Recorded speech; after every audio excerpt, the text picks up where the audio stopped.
What's up, everybody? This is Colin from Holistic Heritage Homestead. I hope you're all well. I want to talk to you folks about canned vegetables and canned fruits. I'm going to give you some tips, some information, some things to consider when it comes to canned vegetables and canned fruits in your prepper pantry. When I say your prepper pantry, that's because this will have a prepper focus, but really, whatever your goal is for your pantry.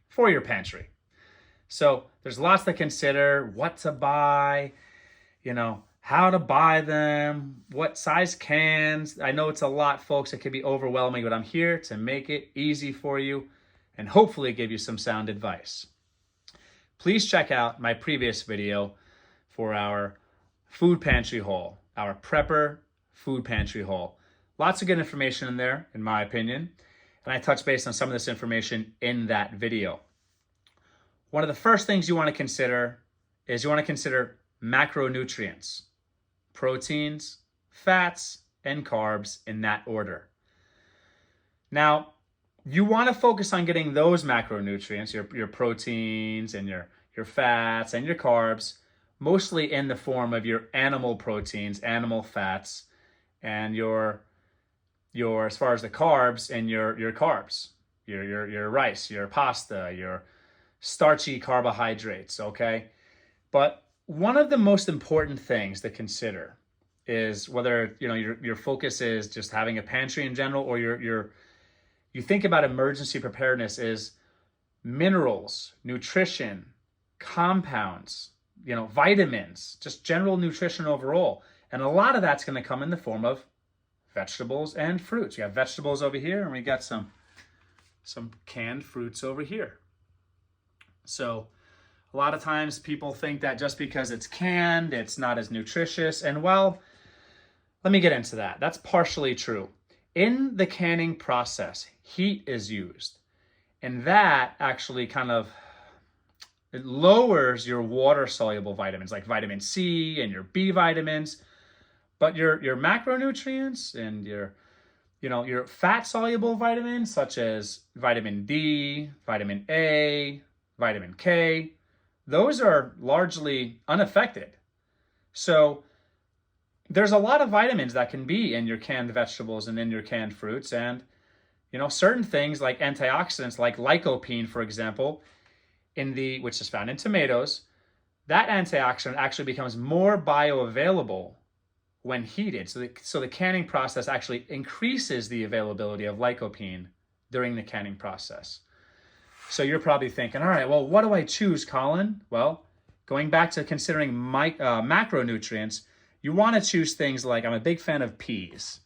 Now, peas compared to green beans, for example, you're going to have more plant-based protein, which in my opinion is inferior protein to animal-based proteins, because animal-based proteins have they're complete amino acid profiles, and they have higher amounts of isoleucine, leucine, and valine. However, all protein is going to be helpful. Pick vegetables that have higher amounts of protein. Protein is your most important macronutrient. Generally speaking, fat sometimes in certain circumstances, due to its caloric density, might be just as important, if not maybe important, more important for short term. But protein overall is really what you want to focus on. You also want to focus on getting the other macronutrient, your carbohydrates. So your root vegetables, starchy things like, carrots, for example. Beets are great. Potatoes, things like that. When I say vegetables and fruit, I'm talking about just produce, things that grow, that are sourced from plants, folks, to keep it simple. Whole kernel corn, going to have some carbohydrates, maybe limited compared to, let's say, French-style green beans. And/or sweet peas when it comes to nutrition, but lots of carbs.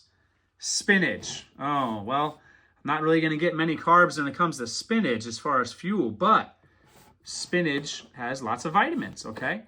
So you're looking at potassium, for example, iron, for example, and other compounds such as octocosanol, okay? And another benefit of having fruits and vegetables in your pantry, in your prepper pantry, is, preventing food fatigue. You can take rice and beans, or you can take rice and beef and have that so many times, without getting bored of it. And the vegetables, the fruits, they're going to add flavor. So another thing to consider is mixed vegetables. Things that have, just cans of mixed vegetables. Like these are stir-fry vegetables. Okay? It's going to give you variety. And with that variety, you're looking at a broader nutrient profile. Okay? Another miscellaneous tip is when it comes to overall health and, trying to keep sugar low, that's important because sugar is really not good for you. It's actually horrible for you for the most part, unless pre/or post-workout. And when you're, in a survival situation and you're very active, you might want sugar. Sugar can be great. So when it comes to prepping, folks, you want your fruit to be in that juice. You want your fruit to be in, like, for example, light syrup, because that's just going to add calories, which in a survival situation, calories is energy. It's fuel. You need that. You want that. Lots of carbs. Protein, oh no, very little protein. But we're talking about, some vitamin A, iron, potassium, calcium, vitamin C. Excellent. Okay. Vitamin C, great. Potassium, okay, great. Otherwise, you're looking at carbs here, essentially, when it comes to the fruits for the most part. You're also going to want fiber. Your fruits, your vegetables, your produce, anything that comes from a plant is going to give you fiber, which is very important to maintain regularity. Okay, you don't want to have any issues with your bowel movements during a survival scenario. Okay, so you want to be regular, and it's also very important to have fiber to make sure your gut biome, your intestinal flora, the bacteria, they have what they need to be, to be functioning and to be healthy, is they need fiber. And in the form of prebiotics, for example. Look up prebiotics, folks. You definitely want to try to incorporate prebiotics in your preps as well. Okay?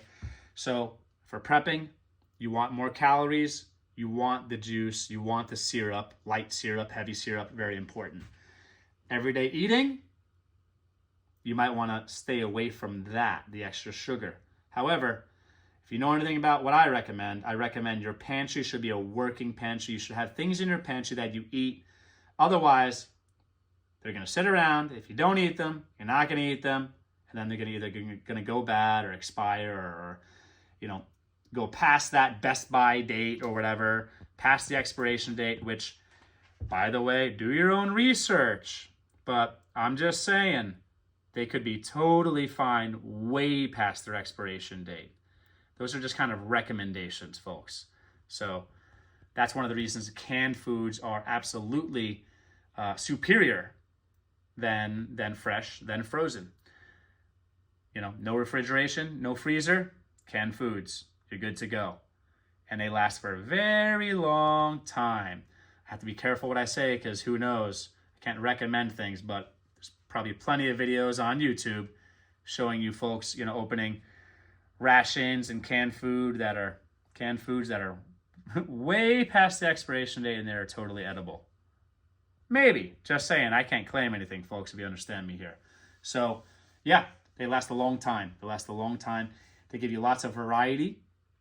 And with that variety also helps you, again, prevent the food fatigue. You want to go for calorically dense. You want to go for your macronutrients, but you also want to consider those micronutrients, those trace minerals, those compounds, your minerals, all that stuff.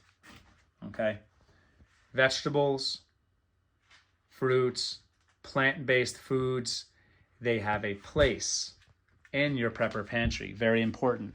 I talked about prebiotics before. Well, let's also talk about probiotics, okay? Depending on the scenario, the survival scenario, you might be stuck indoors for a long time.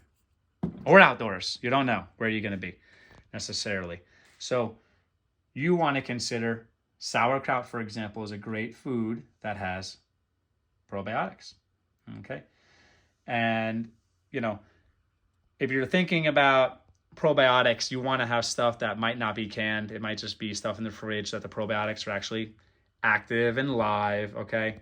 But nevertheless, this is going to give you some fiber and some nutrition, okay?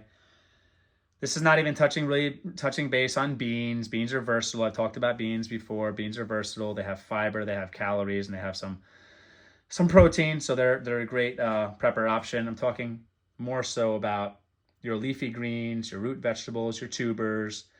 You know, a lot of the stuff that's commonly grown in gardens. Okay. I hope you folks are really not just packing up on, you know, the priority foods, which are your animal proteins, in my opinion, and your fats, your oils, all that type of stuff. I hope you're not just, you know, stocking up on those things. I hope you're also really making sure you have a place for your vegetables, your fruits, all that stuff in your pantry. Okay? So I hope you folks get some information from this that's valuable to you. And I hope you folks do consider, you know, getting as much nutrition as possible in your prepper pantry, because there's a spectrum of self-reliance, and that's just, you know, how, you know, where you are on that prepper spectrum as far as you know, the priority that you make prepping in your life. How important is it to you? How much of your discretionary income do you spend on prepping? Factors like that. But there's also something to consider, is the timeline. How long? Are you looking at 1 to 3 days of having food? Are you looking at weeks, months, or even years? And there are scenarios, folks, where you might have to have food, water for weeks, months, or years. And that's where livestock is also important when you start going beyond weeks, months, or years. Otherwise, you better have a lot of food stockpiled. And when you start getting into weeks or months or longer, even more important to consider nutrients, more important to consider minerals, nutrition in general. Hope you folks are all well. Let me know in the comments below, do you have a place in your pantry, specifically in your prepper pantry, which in my opinion should be your pantry, for plant-based foods, fruits, vegetables, beans, all that stuff? Are you considering the things that I've talked about in this video? Okay. Let me know. Let me know your favorite fruits, your favorite vegetables, canned fruits, canned vegetables to put in your pantry. Let's learn from one another. Like, comment, get involved. If you folks aren't subscribed, please subscribe. I have lots of content lined up that I want to share with you folks, and I hope it provides value. Okay? Take care.